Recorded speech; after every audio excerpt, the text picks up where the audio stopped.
এক নম্বর আলোচনা, আমাদের বাড়ি কোথায়? আমাদের বাড়ি হলো জান্নাতে। সুবহানাল্লাহ। আমাদের বাড়ি কোথায়? জান্নাতে। আমাদের বাড়ি জান্নাত হলো, আমরা বাপ সূত্রে সম্পদ পাই, ঠিক তেমনি ভাবে আমরা বাপ সূত্রে জান্নাতে আমাদের বাড়ি। কথা বলেন ঠিক কিনা? সবাই কথা বলেন না কেন? কথা ঠিক কিনা? আমাদের আব্বা হযরত আদম আলাইহিস সালাতু ওয়াস সালাম, তার বাড়ি কই ছিল? আরো আওয়াজ কইরা বলেন, জান্নাতে। তাহলে আমাদের আব্বার বাড়ি যদি জান্নাত হয়ে থাকে, তাহলে আমরা বাপের সূত্রে আমাদের বাড়ি জান্নাতে। আল্লাহ আমাদের সকলকে জান্নাতের উঁচু মাকাম দান করুক। চিল্লায় বলেন আল্লাহুম্মা আমিন।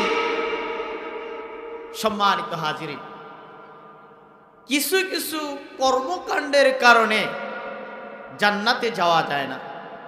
বাড়ির থেকে, বাসা থেকে আপনি বাজারে গেছেন বাজার করার জন্য, এই সাভার আশুলিয়ায় এক বাজারে গেছেন, ওইখানে যে আপনি গন্ডগোল শুরু করেছেন, একজনের মাথা ফাটিয়ে ফেলাইছে, আপনাকে পুলিশ অ্যারেস্ট করছে, ধরছে, গ্রেফতার করছে, নিয়ে গেছে। আপনি কি বাড়িতে আসতে পারবেন? এখন পারবেন না। ঠিক তেমনি ভাবে আপনি আইন না মানার কারণে আপনি আপনার বাড়িতে আসতে পারলেন না। ঠিক তেমনি ভাবে জান্নাত আমাদের বাড়ি।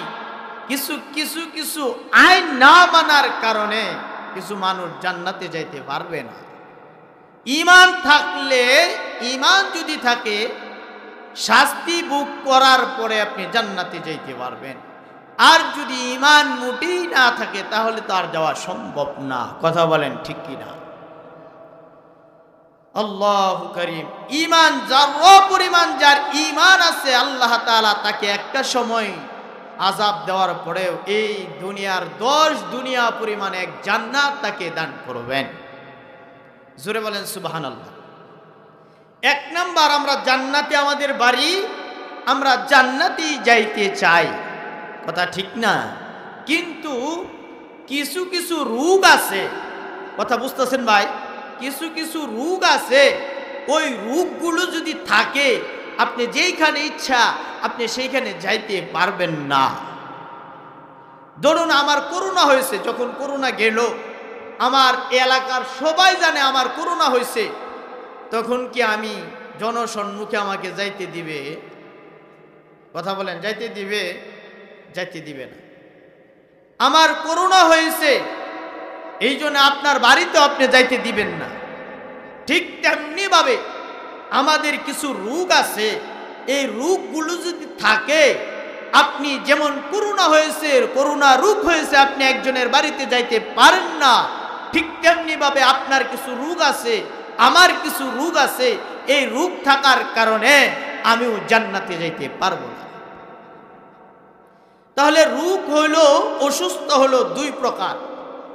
একটি অসুস্থ হলো দেহের অসুস্থ, আর একটি অসুস্থ হলো রূহের অসুস্থ। কথা বুঝতেছেননি? তাইলে রূহের চিকিৎসা এবং শরীরের চিকিৎসা এক ডাক্তার দিয়া চলবো। আমার শরীরে জ্বর আছে, অসুস্থ হয়ে গেছি, এখন যদি আমি ডাক্তারের কাছে না যাইয়া অন্য কারো কাছে যাই, তাহলে এটা বুদ্ধিমানের কাজ না, আমার রোগও সারবে না। আমার বড় ধরনের কোনো অসুস্থ হয়ে গেলাম, আমার যাইতে হবে ডাক্তারের কাছে। বলে এটা হলো শরীরের অসুস্থ।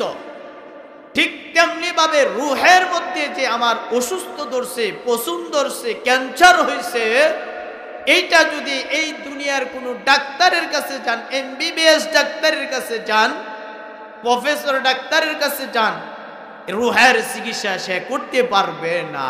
কথা বলেন ঠিক কিনা? আগে আমরা দেখি এই রোগগুলো আমার আছে কিনা, পরে ডাক্তার খুঁজবো, চিকিৎসা নিব ডাক্তারের কাছ থেকে।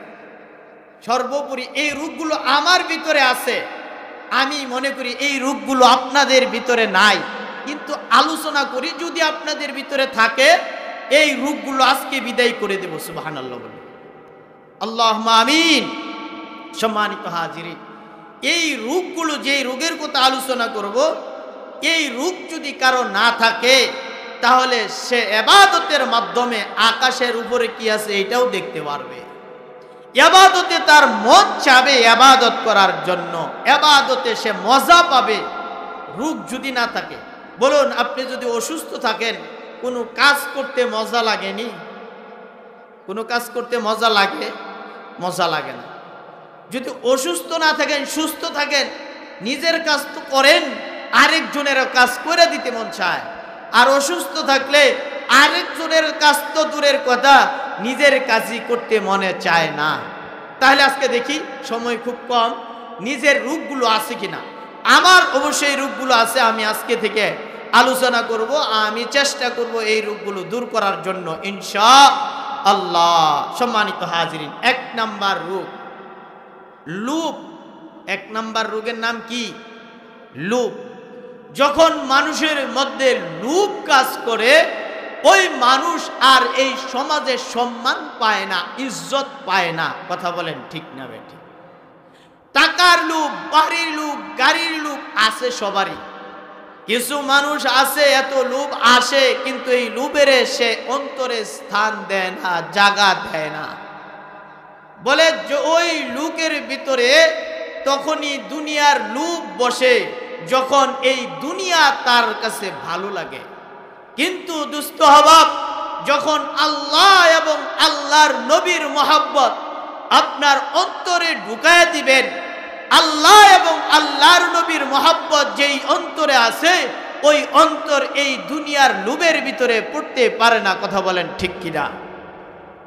আল্লাহ রাসূল সাল্লাল্লাহু আলাইহি ওয়াসাল্লাম বলেন, মানুষের ভিতরে যখন 2টা জিনিসের কাজ করবে, মুসলমানের ভিতরে যখন 2টা জিনিস কাজ করবে, ওই মুসলমান সর্ব জায়গার মধ্যে, সর্বহালতে ওই মুসলমান বেঈমানদের সাথে পারবে না এবং বেঈমানদের কাছে মাথা নত করে চলে আসবে। 2টা বলে, একটা হলো লোভ, একটা হলো লোভ। ক্ষমতার লোভ থাকতে পারে, দেশের লোভ থাকতে পারে, সম্পদের লোভ থাকতে পারে। আর ক্ষমতার লোভের কারণে কি অবস্থা হয়েছে আপনারা তো দেখছেনই। কথা বলেন ঠিক কিনা? সম্মানিত হাজিরিন, ক্ষমতার লোভ, বাড়ি গাড়ির লোভ, এগুলো অন্তর থেকে দূর করে এই অন্তরের মধ্যে বসাবো, আল্লাহ এবং আল্লাহর নবীর মহব্বত অন্তরে ঢুকায়া দিব। এটা হলো আমার লোভ। কথা বলেন ঠিক কিনা? যার অন্তরের ভিতরে এই লোভ না থাকবে, সেই ব্যক্তি কারোর সাথে ঝগড়া ফাসাদ হবে না, হবে না। কথা ঠিক না বেঠি? বলে আমার এখানে 1 বিঘা সম্পদ আছে, আরেক ভাই একটু দখল করে নিয়ে গেছে। আপনি চিন্তা করবেন নিচে নিচেই এটাতে কি করবো, দুনিয়া মরে গেলে পড়ে থাকবো। কথা ঠিক না বেঠি? ঝগড়া হইব নি? ঝগড়া হবে না। কিন্তু যখন আপনার লোভ থাকবে, সে আমার আই কাটে একটু আমার জমিনে ঢুকছে, আমি আরো 1 হাত ঢুকবো, তখনই তো ঝগড়া ফাসাদ শুরু হয়ে যায়। কথা বলেন ঠিক কিনা? তারপরে হয়েছে 2 নাম্বার রূপ, লম্বা লম্বা আশা। কি আশা? লম্বা লম্বা আশা, অধিক পরিমাণ আশা। যে আমার বাড়ি হয়েছে একটা, বিল্ডিং হয়েছে একটা, 5 তলা হয়েছে একটা, আমার দরকার 5টা। তারপরে আমার হায়াত আর কতদিন আছে, আমি অনেক লম্বা লম্বা কাজ করতেছি, একটা প্রজেক্ট নিচ্ছি, আমি 100 বছরের জন্য। আমি 100 বছর বাঁচবো কিনা সেটার কোনো গ্যারান্টি আছে ভাই? কথা বলে। এইরকম লম্বা লম্বা আশা 2 নাম্বার। 3 নাম্বার হলো রাগ। 3 নাম্বার রোগের নাম কি? জোরে বলেন। রাগ। আমাদের রাগ আছে না ভাই? সবারই রাগ আছে। রাগ কন্ট্রোল করতে হবে। রাগ কিছু কিছু ক্ষেত্রে রাগ কন্ট্রোল করা যাবে না। কিছু কিছু ক্ষেত্রে যে পরিমাণ রাগ আছে, ওই রাগ দিয়াই আপনার বিচার ব্যবস্থাকে ঠিক রাখতে হবে। কথা বলেন ঠিক কিনা? 1 নাম্বার রাগ। আমার রাগ সব জায়গায় প্রয়োগ করা যাবে না। অনেক সময় দেখা যায় আপনার রাগ উঠে গেছে আপনার স্ত্রীর উপরে, আপনার 3 কথা বইলা দিলেন, 1 2 3 বলছেন, কি বলছেন এটা আমি উচ্চারণ করতে চাই না, বুঝতে পারছেন। রাগের কারণে স্ত্রীকে আপনি 3 কথা বলে দিছেন। বলার পরে যখন রাগ কমে গেছে, আপনি চিন্তা করতেছেন 2টা ছেলে আছে, 1টা মেয়ে আছে, এখন যদি এই কাজটা করছি তাহলে তো একবারে বিয়া দিমু কেমনে, বিয়া করামু কেমনে।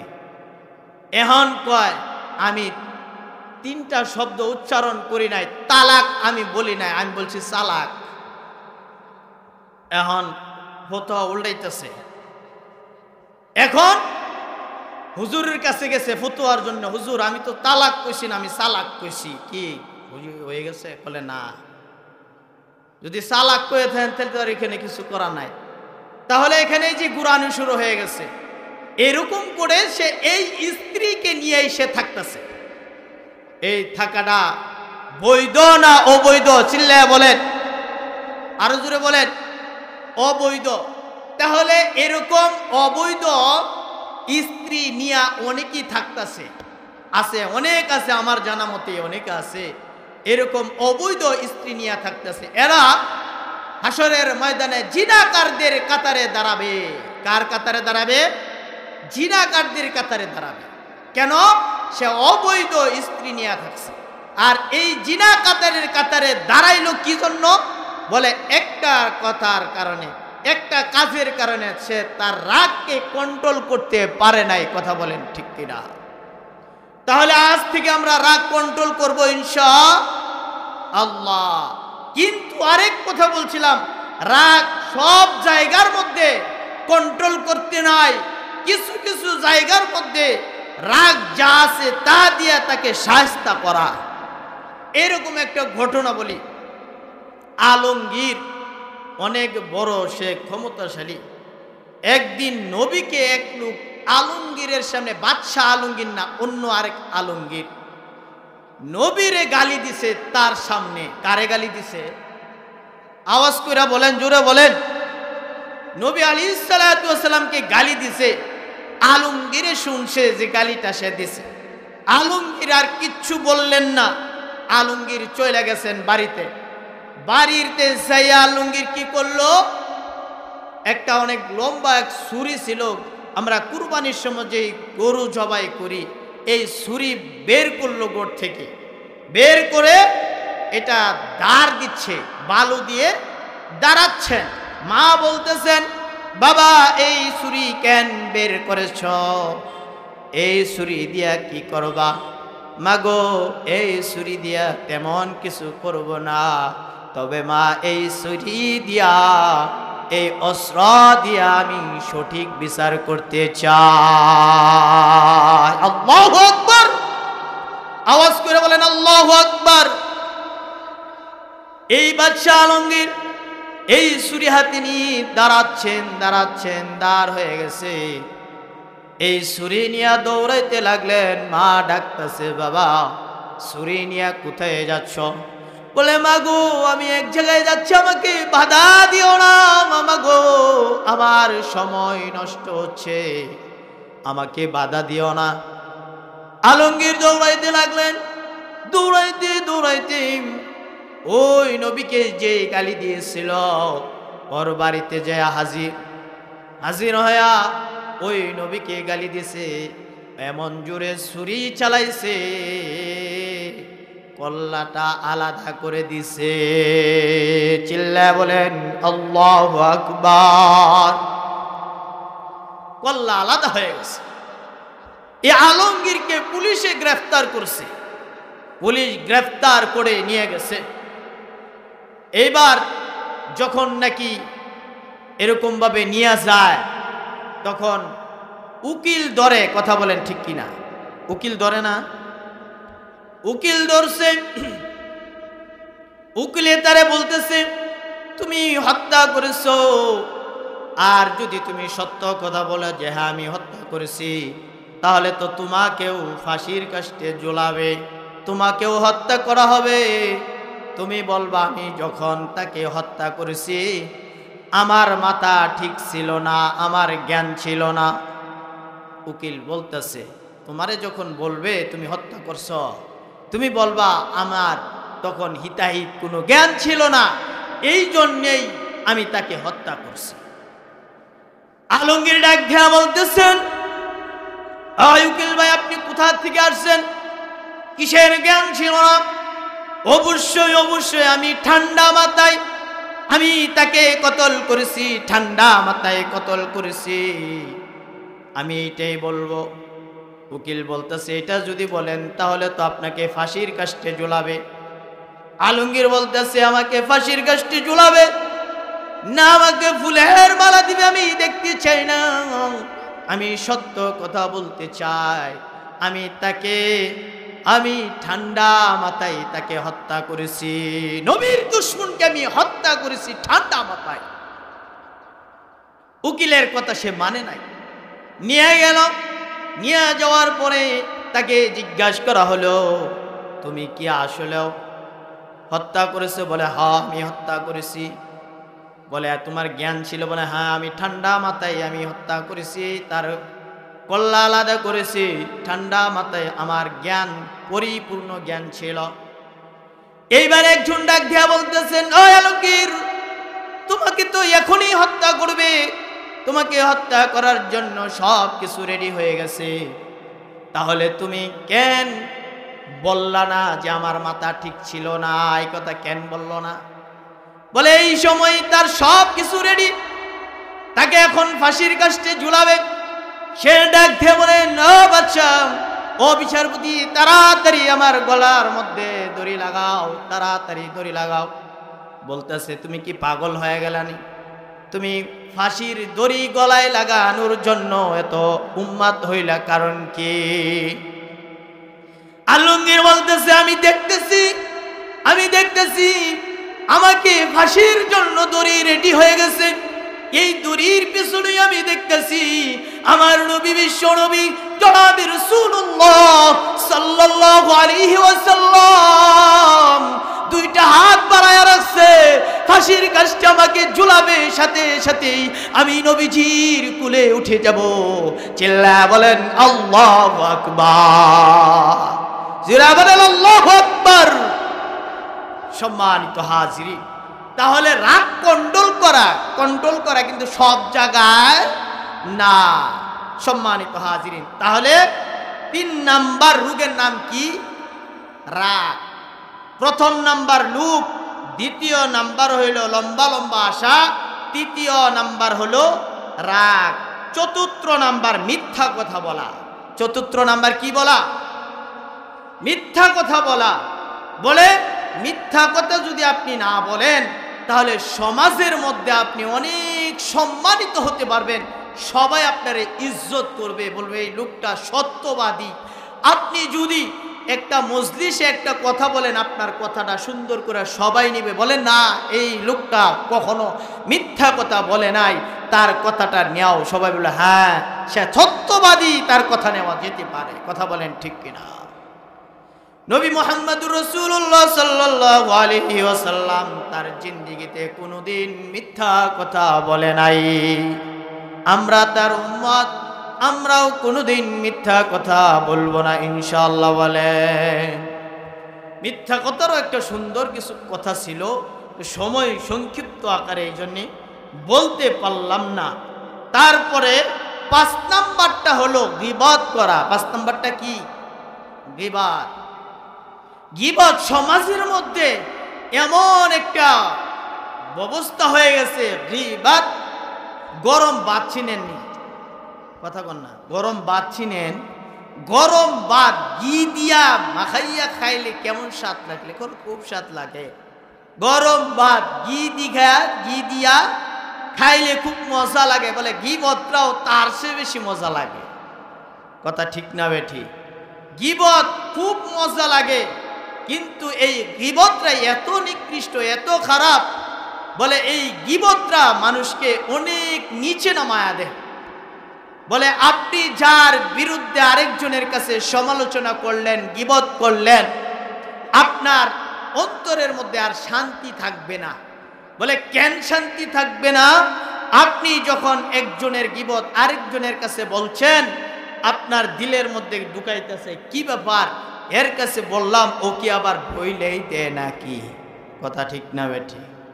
যে আমি তার কাছে তো এই কথাটা বললাম, সে কি আবার বইলেই দেয় নাকি? কথা বলেন ঠিক কিনা? তাহলে এই যে একটা দুশ্চিন্তা করতেছেন, এই দুশ্চিন্তার কারণে আপনি মানসিক অসুস্থ হয়ে যাইতেছেন। কেন আমি একজনের গীবত করব আর আমি মানসিক টেনশন করব? কেন? এটা তো বুদ্ধিমানের কাম না। এই কাজটা কিসের কাজ বলবো? আপনার কপালের জুতা সিলাইয়া দিলেন, বলে তার জুতা তো সুন্দর হইল, কিন্তু আমার কপালের কাজ তো 12টা বাজে গেছে। কথা কোন ঠিক কিনা? বলে আপনার এখানে যেমন 12টা বাজছে, ঠিক তেমনি বারে যার গীবত করছেন ওইখানে একই অবস্থা হয়েছে। আপনার কপালের চামড়া কেটে জুতা সিলাই দিলেন আরেকজনের, যেমন হয়েছে গীবতরাও ওই রকমই হয়েছে। কথা বলেন ঠিক কিনা? আপনার কপাল গেল। আর গীবত করার কারণে আপনার নেকি কাটা যায়। একটা ঘটনা ছোট্ট করে বলতেছি। এক আল্লাহর ওলির গীবত করত এক ব্যক্তি, আর হুজুরগর গীবত করা তো সহজ।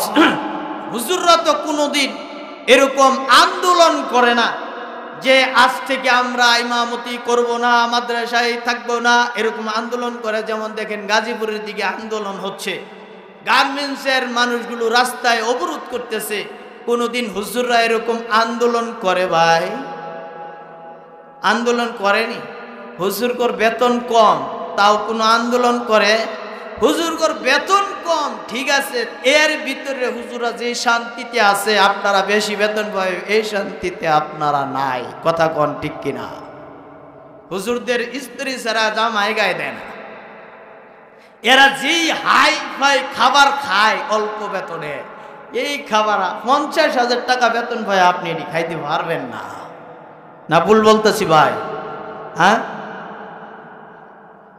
সম্মানিত হাজির, তাহলে যেই কথা বলতেছিলাম যে এই অল্পর মধ্যে আমার চিন্তা করতে হবে, তাহলে এই গীবত, এই গীবত আমার থেকে দূর করতে হবে।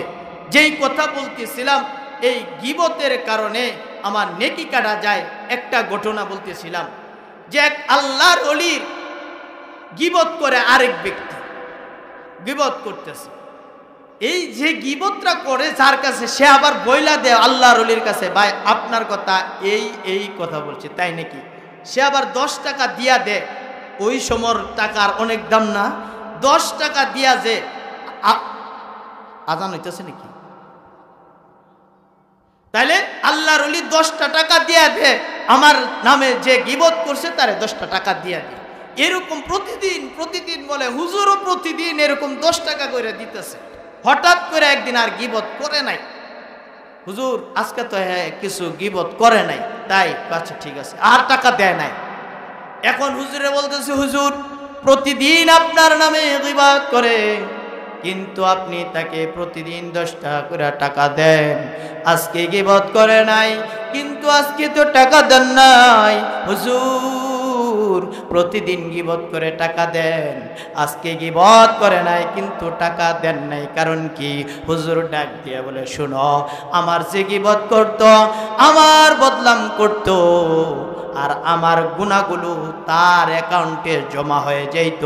সে তো আমার উপকার করতেছে, আমার গুনাহগুলো সে টাইনা নিয়ে যাইতেছে।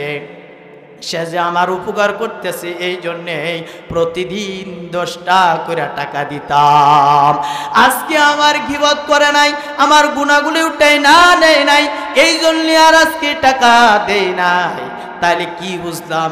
আমরাও আর কারো গুনাহ টাইনা আনবো না, গীবত করব না, আর করব না। আল্লাহুম্মা আমিন বলেন। আল্লাহ কবুল করে বলেন আল্লাহুম্মা আমিন। এক একটা বিষয় যদি আলোচনা করি তাহলে 1 ঘন্টা সময়ের দরকার, কিন্তু সময় সংক্ষিপ্ত, এই জন্য অনেক লম্বা করে বলতেছে না। 8টা-9টা কথা বলবো, সময় অল্প। এরপরে হিংসা হইল 6 নাম্বার, হইল হিংসা। হিংসা আমাদের মধ্যে আছে না? যে হাদিসটা আজকে আপনাদের সামনে বললাম, এই হাদিসের অর্থটা হইল এইটাই, যে ব্যক্তি গীবত করলো তার কি হইল? বলে তার নেকিগুলো আল্লাহ তাআলা একবারে মুছা দে। বলে কেমনে?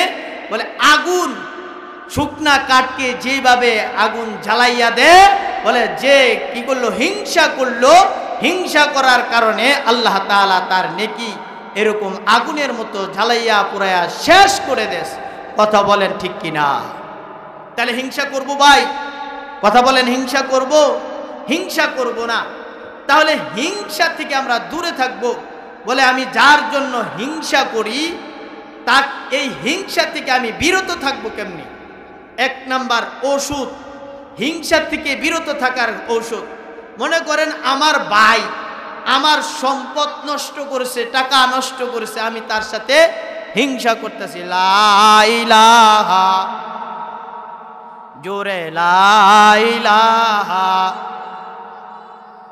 লা ইলাহা ইল্লাল্লাহ, লা, জোরে লা ইলাহা, লা ইলাহা, লা ইলাহা, লা ইলাহা, লা ইলাহা ইল্লাল্লাহ, লা ইলাহা, লা ইলাহা, জোরে লা ইলাহা ইল্লাল্লাহ, লা ইলাহা। ভাই জোরে জুকের কোন জোরে? লা ইলাহা ইল্লাল্লাহ, লা ইলাহা ইল্লাল্লাহ, লা ইলাহা, লা ইলাহা ইল্লাল্লাহ, লা ইলাহা ইল্লাল্লাহ। সম্মানিত হাজিরিন, তাইলে হিংসা থেকে দূরে থাকতে হবে। তার যদি হিংসা থেকে দূরে না থাকি, আমার আমলগুলো আগুনের মতো জ্বালাইয়া পুরাইয়া শেষ করে দিবে। তাহলে হিংসা থেকে দূরে থাকার সিস্টেমটা কি?